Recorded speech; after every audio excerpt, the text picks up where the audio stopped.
Olá, começa agora mais um Saber Direito Debate. Aqui comigo hoje o professor Leandro Antunes. Ele é bacharel em Ciências Policiais, especialista em Direito Público, em Segurança Pública e Defesa Civil, além de professor de cursos preparatórios e do Instituto Superior de Ciências Policiais. O professor ainda é autor de 2 livros de Direito Penal Militar, que eu mostro daqui a pouco para vocês. Bem-vindo ao nosso debate, professor. Um prazer, uma honra recebê-lo aqui. Prazer é todo nosso.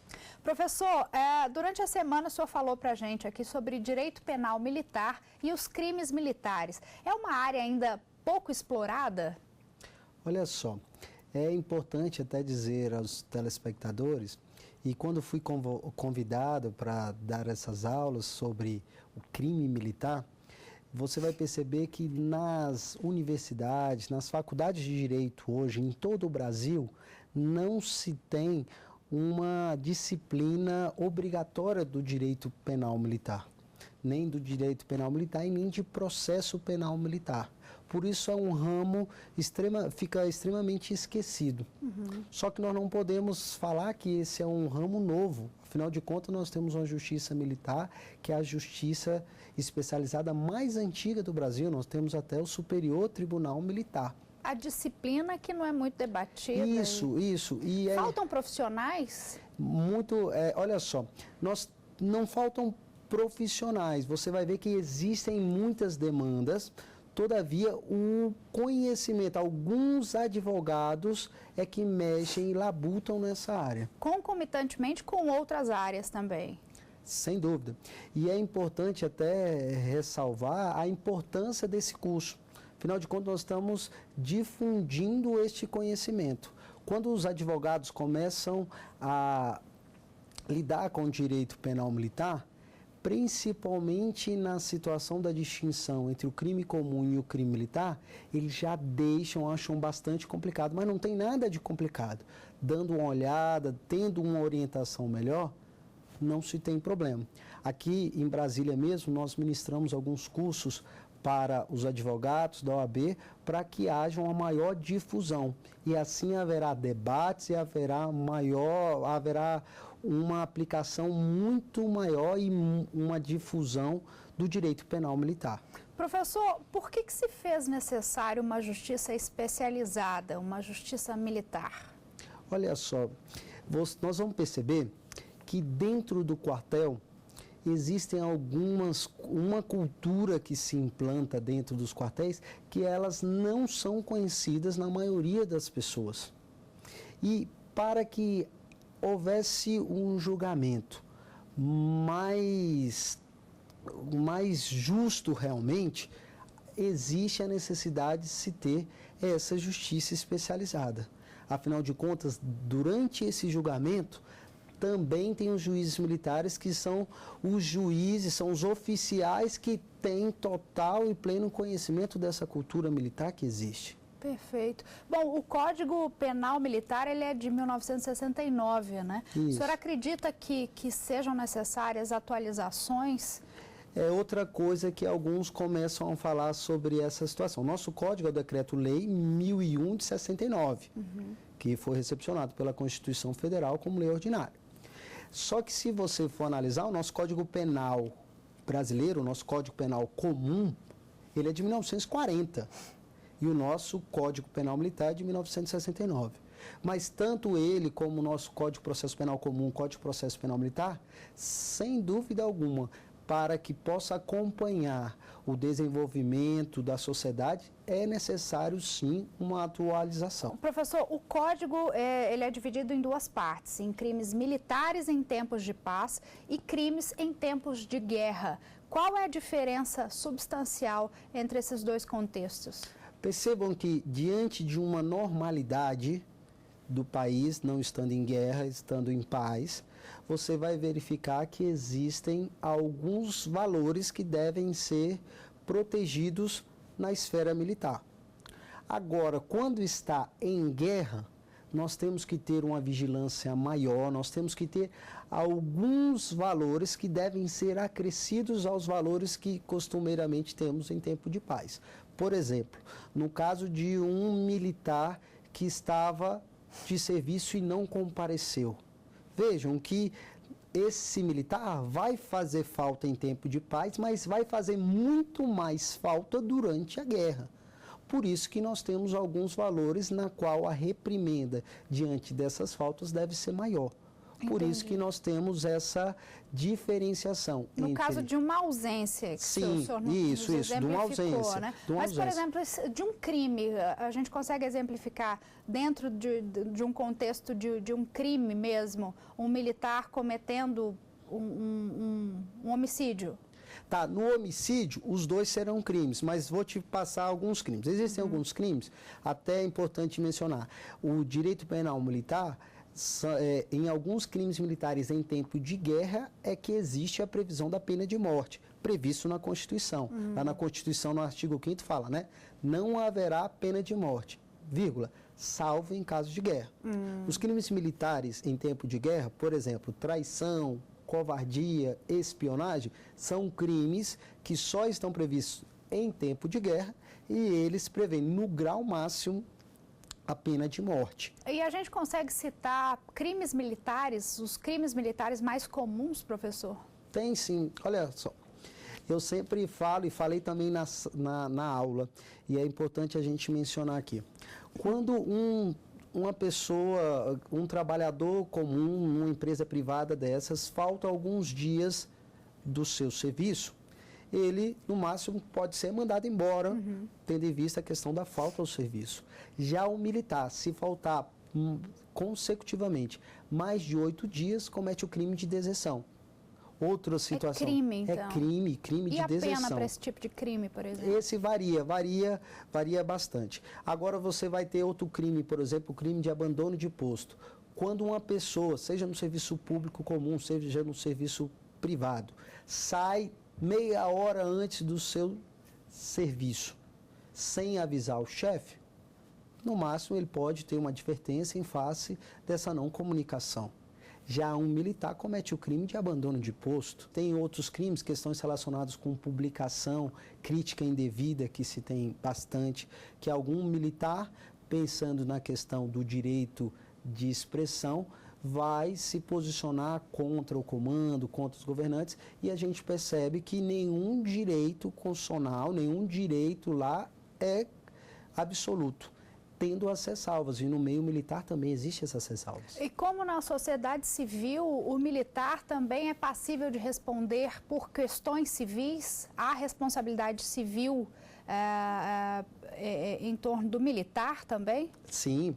Vejam a lei que... da criminal, que muitas vezes a gente responderia civilmente, pelo visto eles respondem criminalmente, mas também respondem civilmente? Respondem. A responsabilidade, elas são concomitantes, a responsabilidade penal, administrativa e civil.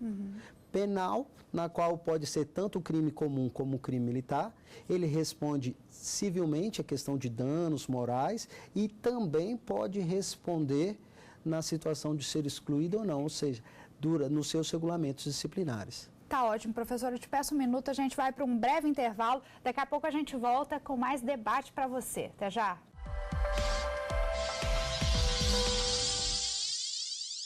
Já voltamos e no programa de hoje a gente fala sobre direito penal militar com o professor Leandro Antunes. Professor, no primeiro bloco comentamos então sobre a legislação, alguns crimes, os crimes mais comuns. Eu queria que o senhor falasse um pouco sobre a atuação do Superior Tribunal Militar nesses crimes. Ele é chamado, como na justiça comum, ele é chamado em instâncias, como uma instância superior, em níveis de recurso. É assim que funciona também na justiça militar? Basicamente nós falávamos que a justiça militar, didaticamente, ela se divide em justiça militar da União e justiça militar estadual. O Superior Tribunal Militar, ele age como na esfera recursal da justiça militar da União. Que representa que categorias, por exemplo? Julgam os crimes militares cometidos pelos integrantes das Forças Armadas e os crimes militares que os civis também cometem contra as Forças Armadas. A gente chega nessa pergunta já. Eu quero saber que crimes um civil pode cometer. Agora, é importante só mencionar que se os crimes militares forem cometidos pelos oficiais generais, brigadeiros e almirantes, aí a competência é originária do STM. Ele não necessariamente não age como segunda instância. Como segunda instância, vai originariamente. E um policial militar, por exemplo? Já o policial militar e o bombeiro militar que cometeu um crime militar, ele vai ser julgado na auditoria militar, que é uma vara do Tribunal de Justiça, na primeira instância, e na segunda instância, ou vai ser o Tribunal de Justiça, ou nos casos em que o efetivo de policial militar e bombeiro militar do Estado ou do Distrito Federal for superior a 20 mil homens, poderá ser criado o Tribunal de Justiça Militar Estadual. Hoje, perfeito. No Brasil, nós temos casos de Rio Grande do Sul, São Paulo e Minas Gerais, em que já há esses que existem, né? E que existem esses tribunais. Por exemplo, no Distrito Federal mesmo, nós já temos um contingente para poder ser criado. E outros estados também já pode ser criado. Porém, ainda não se criou. Ainda não há, então, a segunda instância seria o próprio Tribunal de Justiça. Isso, Tribunal de Justiça. Ótimo. Então, retomando aquela questão de um crime militar cometido por um civil, isso é possível, então? Isso é possível. Porém, o último julgado que nós temos relacionado a essa matéria na Suprema Corte, no STF, fala que um civil cometer um crime militar é exceção.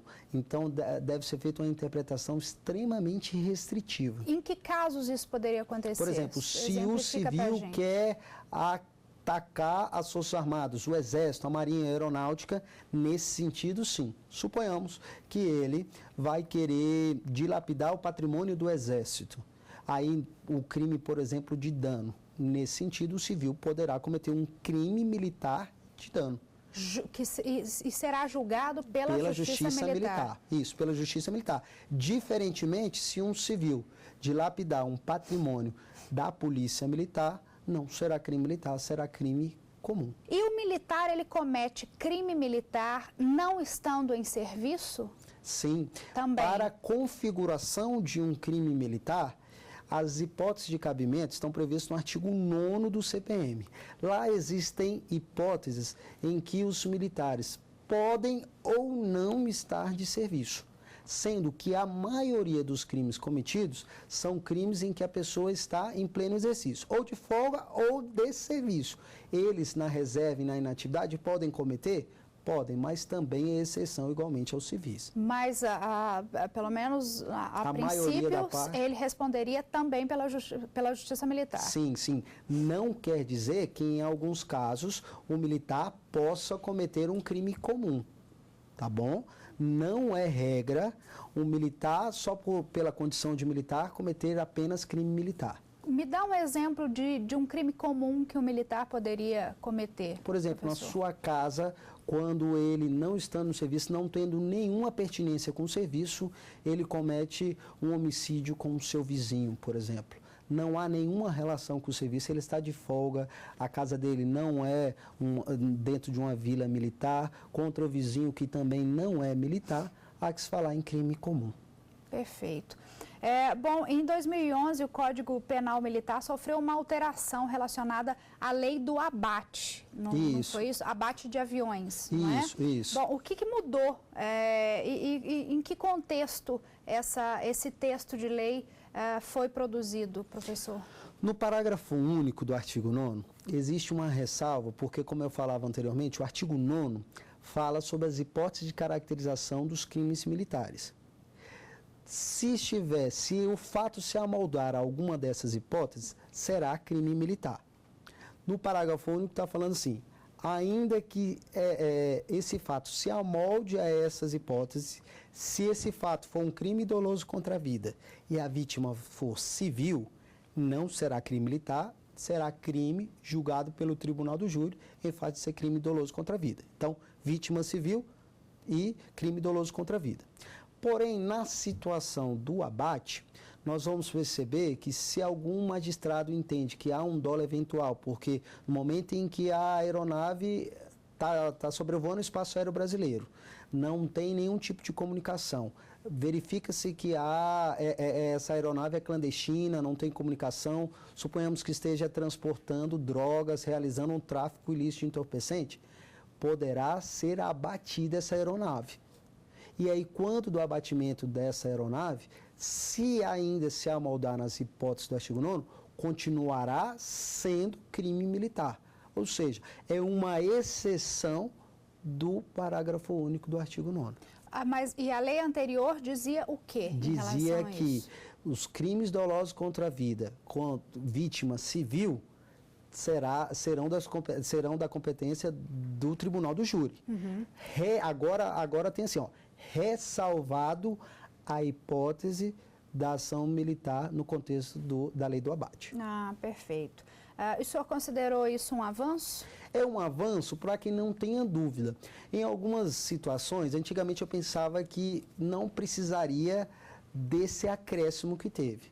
Todavia, com as novas mudanças, com os novos julgados do STF, é importante reiterar e salientar que o contexto da ação do abate será ação militar, logo vai ser crime militar.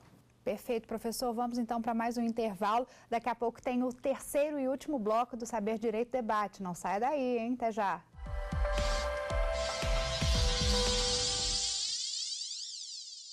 Estamos de volta para o nosso último bloco do debate. Professor, antes da gente começar a falar da bibliografia que o senhor nos trouxe aqui, eu queria saber o seguinte: para atuar no direito militar, as pessoas têm que estar diretamente envolvidas na carreira militar, como o senhor, por exemplo, ou não? Não precisa.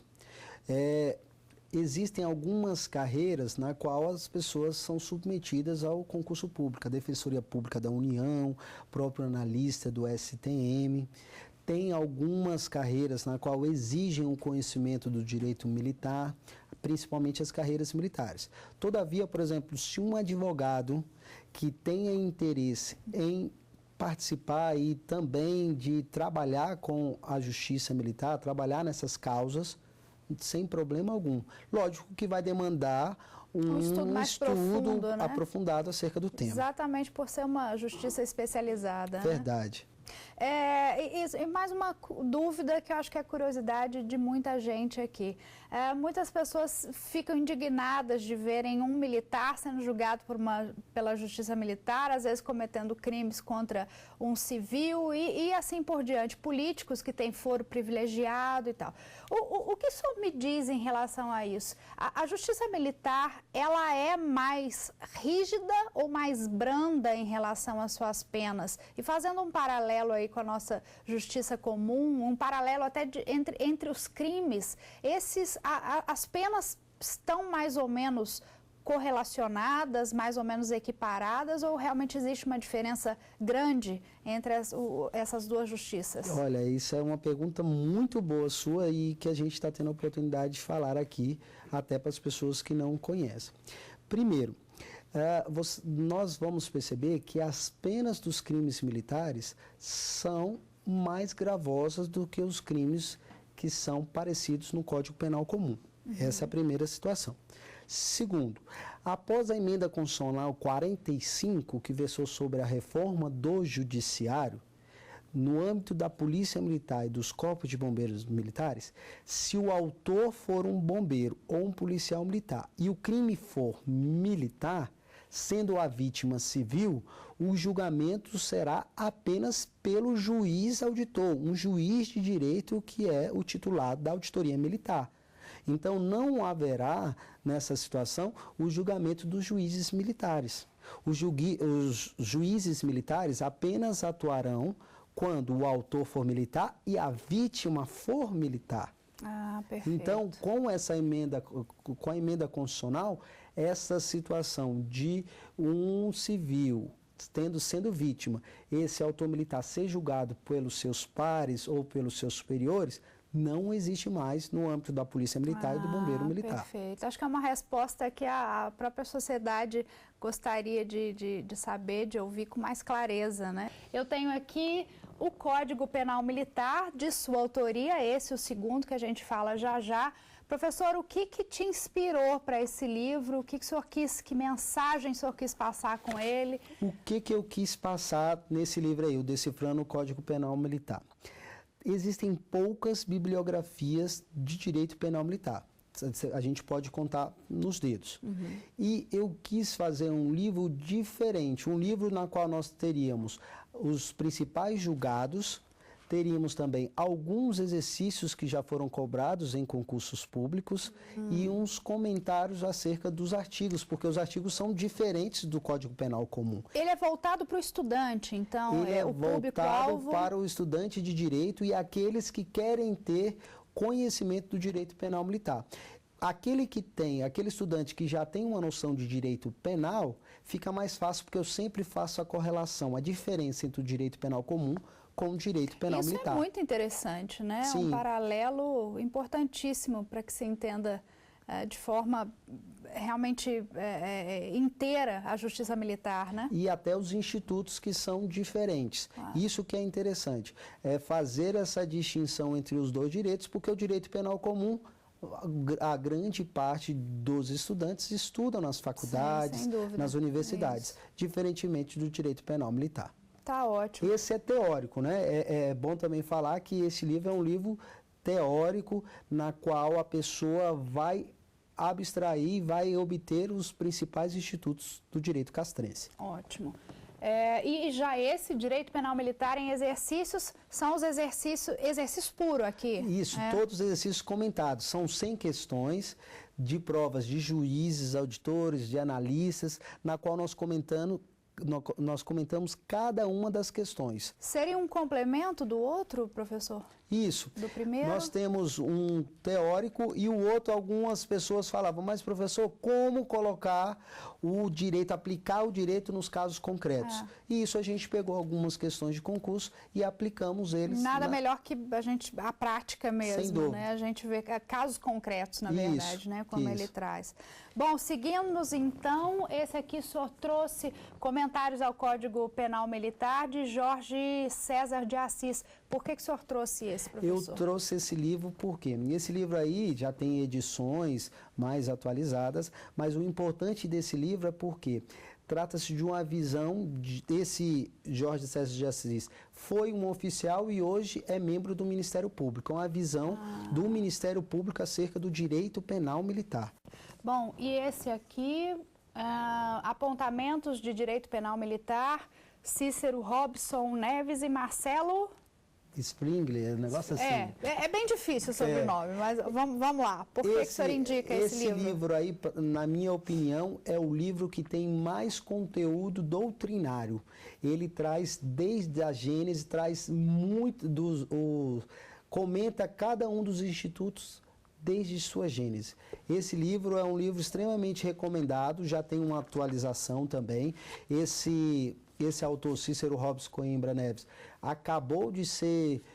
passou do concurso agora de promotor também. Muito bom esse autor, eu conheço pessoalmente, indico bastante para aqueles que querem se aprofundar mesmo no estudo do direito penal militar. Bom, e por último, o Código Penal Militar, claro, comentado.